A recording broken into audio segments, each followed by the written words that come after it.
প্রায় 6 মাস ধরে লো ভোল্ট গ্রামে প্রতিবাদে বিদ্যুৎ কর্মীদের গাড়ি আটকে বিক্ষোভ গ্রামবাসীদের হরিহর পাড়ায়। ঘটনাটি ঘটেছে সোমবার রাতে মুর্শিদাবাদের হরিহরপাড়া থানার সুন্দরপুর এলাকায়।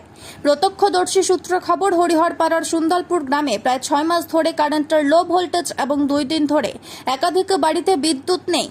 এমনকি ঈদের দিনেও একই অবস্থা। তারপরেই বিদ্যুৎ কর্মীরা এলাকায় গেলে বিদ্যুৎ কর্মীদের গাড়ি আটকে বিক্ষোভ দেখায় গ্রামবাসীরা। গ্রামবাসীদের অভিযোগ, বারংবার বিদ্যুৎ দপ্তরে বলার পরেও কোনো কাজ হয়নি। প্রচণ্ড গরম পড়ছে, আর এই গরমের মধ্যে 2 দিন ধরে বিদ্যুৎ নেই এলাকায়। ঈদের দিনে ফ্রিজ চলছে না, প্রচণ্ড সমস্যা। তার উপরে যেটুকু বিদ্যুৎ থাকে সেই সময়টুকুও লো ভোল্টেজ। 1 মাস আগে ট্রান্সফরমার বসানোর কথা থাকলেও এখনো পর্যন্ত ট্রান্সফরমার বসাতে পারেনি। তাদের দাবি, দ্রুত ট্রান্সফরমার বসানোর কাজ কমপ্লিট করা হোক বলে প্রায় 2 ঘন্টা ধরে বিদ্যুৎ কর্মীদের গাড়ি আটকে বিক্ষোভ দেখায় গ্রামবাসীরা।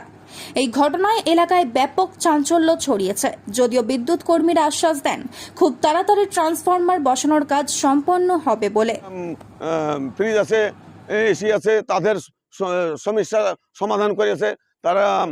ওই স্টাইল লিয়েছে, লিয়ে তারপরে ভোল্টেজ বাড়িয়ে দিয়েছে, দিয়ে তাদের আমাদের তো একটা 3 তারে তো যা হচ্ছে না, লো ভোল্ট, আমাদের লো ভোল্ট ট্রান্সমিটারের বিশাল সমস্যা। 1 মাস ধরে আজ মানে দীর্ঘদিন থেকে আমাদের সমস্যা, তার জন্য আমরা অনেকবার কল করা হয়েছে। থাকবে রাত্রে কারেন্ট থাকলে ভোল্টেজ থাকছে না, আবার ভোল্টেজ যদি থাকছে তবে 4টে তার আছে, 4টে তার দূরত্ব তারে হয়তো ফিউজ কেটে যাচ্ছে, তখন মানুষ ছোটাছুটি শুরু হয়ে যাচ্ছে।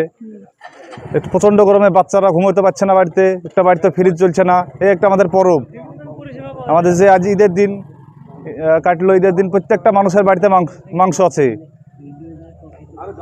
জানে তো, এসএস সাহেবও তো জানে, প্রত্যেকটা মুসলিম এলাকা আমাদের অনেক মানে 800 টাকা কিলো খাসির গোস্ত, এবং কিছু চলে না। সেই জন্য আমরা একটা 1 মাস হলো অ্যাপ্লিকেশন জমা দিয়েছিলাম।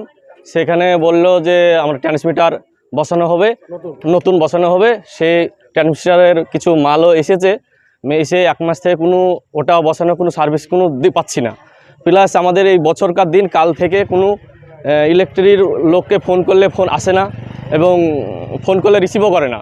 এবং আজকের 4টের দিকে বা 5টার দিকে একটা গাড়ি আসলো, গাড়ি এসে অনেকক্ষণ ধরে ওরা চেষ্টা করলো, এখন পর্যন্ত আমাদের লাইন মানে সমাধান করে দিতে পারছে না। ফেজ হ্যাঁ, এবার আমরা প্রায় 4টের সময় এসেছি। প্রায় এসে অনেক মানে পোল টু পোল খুঁজে শর্ট ফট আছে বলে খুঁজে দেখলাম, শর্ট নাই, ওভারলোডে ফিউজ কেটে যায়। এবং আমরা প্রত্যেকটা পোল ফেজ টু ফেজ মানে লোড ব্যালেন্স করার পর আপাতত ঠিক আছে, কিন্তু ওয়েদার খারাপ, প্রচণ্ড গরম, ভোল্টেজ হালকা কম আছে, তার জন্য গ্রামবাসী আটকে দিয়েছে। এই গাড়ি যেতে দেবো না, ভোল্টেজ বাড়াতে হবে বলে। এর ভোল্টেজ আমরা কোথায় পাবো? বৃষ্টি তো নাই, বৃষ্টি হলে তো ভোল্টেজ বাড়বে। গ্রামবাসীদের অভিযোগ গতকাল